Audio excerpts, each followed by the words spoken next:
महाबोधि महाविहार मुक्त करने के लिए बौद्धों का संगठन बनाते हैं तो बौद्धों की संख्या 0.71% है। ऑल इंडिया में बुद्धिस्ट लोगों की जो संख्या है वो संख्या है 0.71%। इसका मतलब है कि बुद्धिस्ट लोगों की संख्या 1% भी नहीं है। बुद्ध मंदिर मुक्त करने के लिए बुद्धिस्ट लोगों का ही संगठन खड़ा करते हैं तो इतने संख्या के बल पर ये मुक्त करना संभव नहीं है। सबसे पहले तो ये बात हम लोगों को समझना होगा। महाविहार, बुद्ध का महाविहार जो है वो मुक्त करना, मैं ऐसा मानता हूं ये छोटा काम है। ये विहार जो है बोध गया का मुक्त करना ये छोटा काम है। ये भी अगर मान लो बोध गया में जो मंदिर है वो क्या उठाकर अमेरिका लेके जा सकते हैं क्या? इंग्लैंड लेके जा सकते हैं? तो वही रहेगा।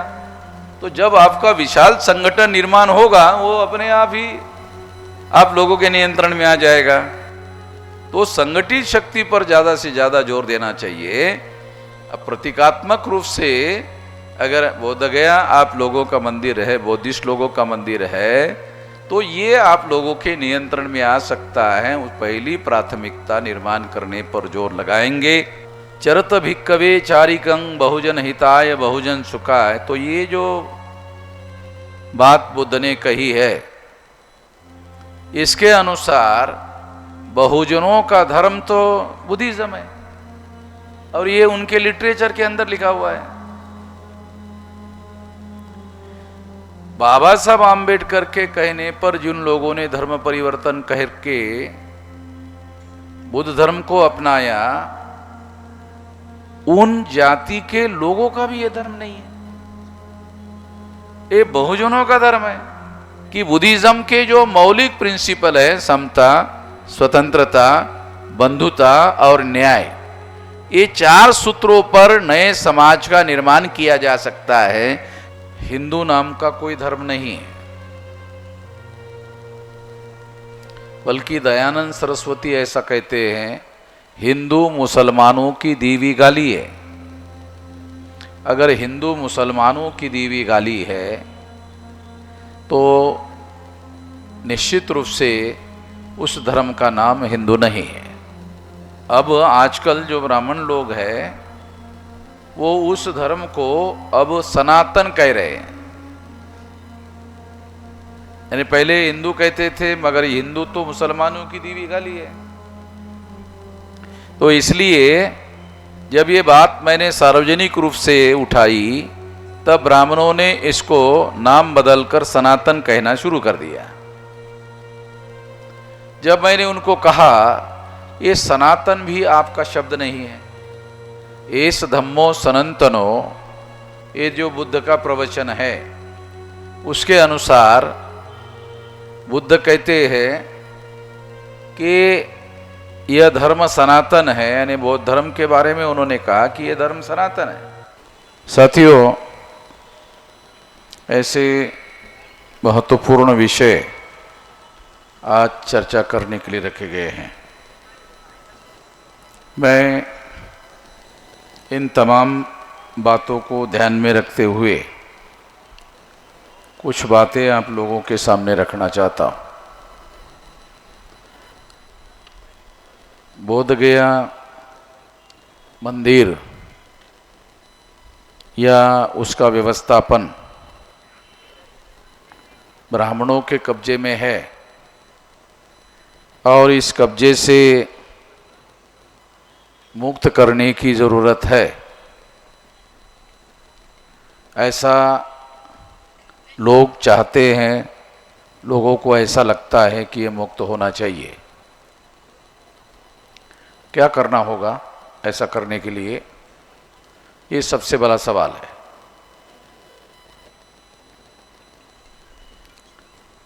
यदि महाबोधि महाविहार मुक्त करने के लिए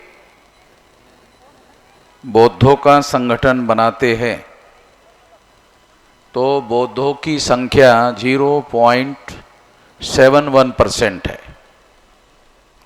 ऑल इंडिया में बुद्धिस्ट लोगों की जो संख्या है वो संख्या है 0.71%। इसका मतलब है कि बुद्धिस्ट लोगों की संख्या 1% भी नहीं है। अगर बुद्धिस्ट लोगों का बुद्ध मंदिर मुक्त करने के लिए बुद्धिस्ट लोगों का ही संगठन खड़ा करते हैं तो इतने संख्या के बल पर ये मुक्त करना संभव नहीं है। सबसे पहले तो ये बात हम लोगों को समझना होगा। मौलिक बात, सबसे बड़ी बात, पहले नंबर की बात ये समझना होगा। ये बुद्धिस्ट लोगों के भरोसे पर मुक्त करना संभव नहीं है। इंटरनेशनल लॉ के अनुसार जो बुद्धिस्ट कंट्री के लोग हैं वो इस बात को यूनाइटेड नेशंस ऑर्गेनाइजेशन में उठा सकते हैं, उनको उठाना भी चाहिए। मगर इंटरनेशनल लॉ के अनुसार दूसरे देश भारत के आंतरिक मामलों में हस्तक्षेप करने का उनके पास अधिकार नहीं है। तो इसकी भी एक मर्यादा है कि दूसरे देश कितने बड़े पैमाने पर इस काम को कर सकते हैं या करने की इजाज़त भारत सरकार उनको दे सकती है, क्योंकि भारत सरकार, आप लोग कहते रहते हैं हिंदुओं की सरकार है, हमारे लोगों का कंसेप्शन भी बहुत गलत है। हिंदू नाम का कोई धर्म नहीं है, बल्कि दयानंद सरस्वती ऐसा कहते हैं, हिंदू मुसलमानों की दी हुई गाली है। अगर हिंदू मुसलमानों की दी हुई गाली है तो निश्चित रूप से उस धर्म का नाम हिंदू नहीं है। और अगर उस धर्म का नाम हिंदू नहीं है, ये बात जब मैंने उठाई तो ब्राह्मणों के सामने बैकफुट पर जाने के अलावा कोई विकल्प नहीं था। उन्होंने अपने आप को अभी हिंदू कहने के बजाय अभी वो कोई अपने धर्म का कोई दूसरा ही नाम लेकर आए। अब आजकल जो ब्राह्मण लोग हैं वो उस धर्म को अब सनातन कह रहे हैं। यानी पहले हिंदू कहते थे, मगर हिंदू तो मुसलमानों की दी हुई गाली है। तो इसलिए जब ये बात मैंने सार्वजनिक रूप से उठाई तब ब्राह्मणों ने इसको नाम बदलकर सनातन कहना शुरू कर दिया। जब मैंने उनको कहा ये सनातन भी आपका शब्द नहीं है, एस धम्मो सनातनो, ये जो बुद्ध का प्रवचन है उसके अनुसार बुद्ध कहते हैं कि यह धर्म सनातन है। यानी बौद्ध धर्म के बारे में उन्होंने कहा कि यह धर्म सनातन है। तो सनातन शब्द पाली भाषा से आया हुआ है, ये संस्कृत भाषा का शब्द नहीं है। तो इसलिए ये शब्द भी ब्राह्मणों का नहीं है। अगर ये शब्द भी ब्राह्मणों का नहीं है तो फिर ब्राह्मण अपने धर्म का वास्तविक नाम प्रचार में क्यों नहीं ला रहे? मैं ये बात आप लोगों को कई दिनों से ये आप लोगों के जहन में और आप लोगों के दिमाग में डाल रहा हूँ, और आप लोगों को इस बात को ठीक से समझना चाहिए, ठीक से पकड़ना चाहिए कि इसका वास्तविक नाम जो है ब्राह्मण धर्म है। अगर इसका प्रचार में आप लोग ब्राह्मण धर्म के नाम पर प्रचार में लाते हो तो SC ST OBC Kunbi Maratha अपने को ब्राह्मण धर्म का मानने के लिए मना कर देंगे। वो है नहीं, मना कर देंगे। जब मना कर देंगे तो फिर उन लोगों को ढूंढना होगा कि उनका धर्म क्या है, उनका धर्म कौन है, कौन सा उनका धर्म है। तो उनको पता चलेगा चरत भिक्कवे चारिकं बहुजन हिताय बहुजन सुखाय। तो ये जो बात बुद्ध ने कही है, इसके अनुसार बहुजनों का धर्म तो बुद्धिज्म है, और ये उनके लिटरेचर के अंदर लिखा हुआ है। बाबा साहब आम्बेडकर के कहने पर जिन लोगों ने धर्म परिवर्तन करके बुद्ध धर्म को अपनाया, उन जाति के लोगों का भी यह धर्म नहीं है, ये बहुजनों का धर्म है। जिन्होंने इसको अपनाया वो लोग भी इस बात को नहीं समझ रहे, ये बहुजनों का धर्म है। अगर बहुजन अज्ञानी है या उनके पास इसके बारे में जानकारी नहीं है, तो जो लोग जानकार हो गए उन लोगों की जिम्मेदारी है कि उनको इस बात का एहसास कराए कि तुम लोगों के पुरखों का धर्म तो ब्राह्मण धर्म नहीं है, ब्राह्मण धर्म को मानने वाले तुम लोग नहीं हो। तो बहुजनों का धर्म जो है देश में हिस्टोरिकली बुद्धिज्म है। और इसके बारे में मैंने लिटरेचर ढूंढने की कोशिश की, बुद्धिज्म बहुजनों का धर्म, एक भी किताब नहीं। ज्यादातर लोग जो है इमोशनली अपने आप को कहते रहते, क्या करना चाहिए तो बाबा साहब जानते थे। धर्म परिवर्तन करने के बाद आगे क्या करना होगा बाबा साहब जानते थे। बहुत सारे लोगों को पूछा जाए तो वो यही कहते थे बाबा साहब जानते थे, और उन्होंने किसी को भी नहीं बताया। वो ऐसा बोलते, उन्होंने किसी को भी नहीं बताया, उन्होंने इतना ही बताया कि ये मेरे पैकेट में रखा हुआ है। हाँ, तो मैंने कहा वो पैकेट में जो रखा हुआ किसी ने देखा क्या, क्या लिखा हुआ था, क्या? कहा कि नहीं, बाबा साहब ने किसी को दिखाया नहीं। तो ये दिमागी बातें हैं कि हमको ये बात समझना जरूरी है कि बुद्धिज्म जो है चरत भिक्कवे चारिकं बहुजन हिताय बहुजन सुखाय, ये तो बहुजनों का धर्म है। अगर ये बहुजनों का धर्म है तो बहुजनों तक पहुंच नहीं रहा है, तो बहुजनों तक पहुंचने का काम होना चाहिए। जिन लोगों ने बाबा साहब आम्बेडकर के कहने पर धर्म परिवर्तन किया और बाबा साहब के कहने पर धर्म परिवर्तित होकर बुद्धिस्ट हो गए, उसमें से जो बौद्ध भिक्षु हो गए वो उन्हीं लोगों के अंदर घूमते रहते हैं। उनके बाहर घूमते हुए मैंने कहीं देखा नहीं किसी को, क्योंकि उनको बाहर जाकर क्या बोलना चाहिए यही समझ में नहीं आता। क्या बोलना चाहिए, जो ट्रेनिंग होना चाहिए, भिक्षुओं का जो ट्रेनिंग होना चाहिए, बुद्ध के समय में 4 महीने का वर्षावास होता था, और ये 4 महीने का जो वर्षावास है ये एक प्रकार से बुद्ध उसका ट्रेनिंग के लिए उपयोग करते थे। उस समय ट्रेनिंग देते थे, और 8 महीने जो लोग फील्ड में भेजते थे उनके अनुभव को पहले इकट्ठा किया जाता था, और उसके आधार पर नई रणनीति बनाकर वो सारी की सारी बातें जो है दोबारा दूसरे साल काम में लाई जाती थी। ऐसी जिंदा कार्य प्रणाली थी बुद्ध के समय में। तो ये बहुत अहम बात है कि हमको पहले तो ये समझना होगा कि जो बुद्धिज्म है वो बहुजनों का धर्म है। बुद्धिज्म जो है ये बहुजनों का धर्म है, सबसे पहले ये बात समझना होगा। और जिन लोगों के पास ये विचार अभी पहुंचा नहीं है उन लोगों तक ये विचार पहुंचाने का कार्यक्रम और रणनीति बनानी चाहिए।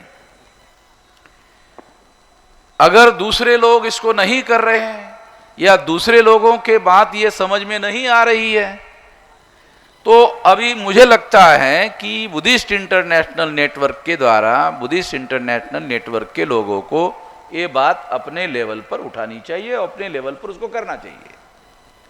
उन लोगों को जो आवश्यक ट्रेनिंग है, क्या करना चाहिए, कैसे करना चाहिए, क्यों करना चाहिए, जो ट्रेनिंग चाहिए वो ट्रेनिंग हम लोग देंगे, हमारे पास उसका मास्टर प्लान है, वो सारी की सारी बात हम लोगों को समझाएंगे।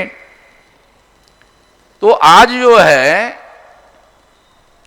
भिक्षु बनने के लिए, प्रचारक बनना और भिक्षु बनने में एक अंतर है, क्योंकि भिक्षु बनने का मतलब है संसार का त्याग कर देना पड़ता है, गृह त्याग करना पड़ता है, तो ये कठिन दीक्षा है। तो मैं ऐसा मानता हूं कि इसको आसान किया जाना चाहिए, नहीं तो फिर प्रचारक उपलब्ध नहीं होंगे। तो प्रचारक बनने के लिए उनको काषाय वस्त्र धारण करना जरूरी नहीं है, ऐसी व्यवस्था करनी चाहिए और प्रचारकों का निर्माण करना चाहिए, और ऐसे लाखों प्रचारक निर्माण किए जा सकते हैं सारे देश भर में। बुद्धिस्ट इंटरनेशनल नेटवर्क के लोगों को ऐसे लाखों प्रचारक सारे देश भर में निर्माण करना चाहिए। उसके लिए ये काम सबसे ज़्यादा चुनौतीपूर्ण है, ये काम करना चाहिए। ये काम करने के लिए सबसे इम्पोर्टेंट काम क्या करना चाहिए? तो सबसे पहले बुद्धिस्ट इंटरनेशनल नेटवर्क को देश में जो 36 स्टेट है, 36 स्टेट में अपनी शाखाएं तैयार करनी चाहिए। 769 जिले हैं, तो उन जिलों में उनकी शाखाएं तैयार करना चाहिए, और कम से कम एक जिले में एक प्रचारक मिनिमम शुरू में होना चाहिए। अगर ऐसा करते हैं तो ये पहले संगठन खड़ा होगा। कोई भी बड़ा काम दुनिया में अगर करना है, ध्यान रखो, मौलिक बात बता रहा हूँ, कोई भी मौलिक बदलाव करना चाहते हो, बड़ा बदलाव करना चाहते हो, बड़ा काम करना चाहते हो, संगठित शक्ति के बगैर संभव नहीं है। मैंने 19 साल से ये काम शुरू किया और अभी मेरी उम्र 67 साल चल रही है, तो राउंड अबाउट 50 साल का समय संगठन निर्माण करने पर लगाया। संगठन निर्माण करने पर सबसे ज्यादा जोर लगाया, और इस वजह से ये सारे देश भर में जहां भी जाता हूं, सारे देश भर में इस तरह से बड़े बड़े कार्यक्रम होते हैं। क्यों होते हैं? वो 50 साल जो इन्वेस्ट किया ना संगठन बनाने के लिए, इसकी वजह से होते हैं, इसकी वजह से किए जा सकते हैं, अन्यथा नहीं। तो बुनियादी बदलाव संगठन शक्ति के आधार पर निर्माण किया जा सकता है।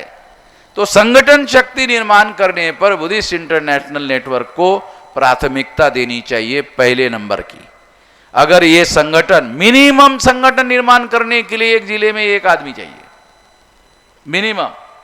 अगर ऐसा करते हैं तो एक बहुत बड़ा विशाल संगठन खड़ा होगा, और ये संगठित शक्ति के बल पर इस देश में प्रचारकों का निर्माण किया जा सकता है, और प्रचारकों में ये थ्रस्ट देना चाहिए। मैंने देखा कि जो धर्म परिवर्तित हुए हैं उन लोगों को ये पता ही नहीं है कि बुद्धिज्म के जो मौलिक प्रिंसिपल है, समता, स्वतंत्रता, बंधुता और न्याय, ये 4 सूत्रों पर नए समाज का निर्माण किया जा सकता है। ये चतुसूत्री पर नए समाज का गठन किया जा सकता है। इसके आधार पर हम लोगों को काम करना होगा। ये ध्यान रख के काम करना होगा कि भारत में जो भी बुद्धिस्ट इंटरनेशनल नेटवर्क को काम करना है, उनको वर्ण व्यवस्था के विरोध में लड़ाई लड़नी होगी, जाति व्यवस्था के विरोध में लड़ाई लड़नी होगी, अस्पृश्यता के विरोध में लड़ाई लड़नी होगी, आदिवासियों के सेग्रीगेशन के विरोध में लड़ाई लड़नी होगी, महिलाओं की दास्तां के विरोध में लड़ाई लड़नी होगी, शूद्रत्व जो ओबीसी के ऊपर थोपा गया उसके विरोध में लड़ाई लड़नी होगी। अगर ये लड़ाई बुद्धिस्ट इंटरनेशनल नेटवर्क के लोग लड़ते हैं तो बहुसंख्यांक लोग ऐसा मानेंगे कि ये लोग हमारे लिए काम कर रहे हैं। तो बहुसंख्यांक लोगों को लगेगा ये हमारा काम लोग कर रहे हैं। जब बहुसंख्यांक लोगों को लगेगा ये हमारा काम कर रहे हैं, तो बहुसंख्यांक लोग उसके साथ चलेंगे, उसके साथ जुड़ने की कोशिश करेंगे कि ये हमारी लड़ाई लड़ रहे हैं, तो इनको हमको साथ सहयोग और समर्थन करना चाहिए। तो बड़ी समस्या नेतृत्व की है। नेतृत्व की जिम्मेदारी होती है क्या करना चाहिए, कैसे करना चाहिए, क्यों करना चाहिए, किसने करना चाहिए, ये नेतृत्व निर्धारित करता है। तो सारे ही समाज में सही तरीके का कार्य ना चलने की मूल वजह नेतृत्व का अभाव है। तो नेतृत्व करना बौद्धिक कार्य है, नेतृत्व करना शारीरिक कार्य नहीं है, नेतृत्व करना बौद्धिक कार्य है। बौद्धिक फैसले लेने पड़ते हैं और क्रिटिकल एनालिसिस के बाद बौद्धिक फैसले लिए जा सकते हैं, सही रास्ते पर चलने के निर्णय लिए जा सकते हैं। ऐसा करने के लिए पर्याप्त ट्रेनिंग की जरूरत है, एडेक्वेट ट्रेनिंग की जरूरत है, ये करना होगा। और ये करने के लिए निश्चित रूप से बुद्धिस्ट इंटरनेशनल नेटवर्क को जो भी ट्रेनिंग की जरूरत होगी, आने वाले समय में हम लोग विस्तार से इसके बारे में लोगों को तैयार करने में हर प्रकार की मदद देंगे। साथियों, आखिरी बात कहकर अपनी बात समाप्त करना चाहता हूं। वो मौलिक बात यह है कि जो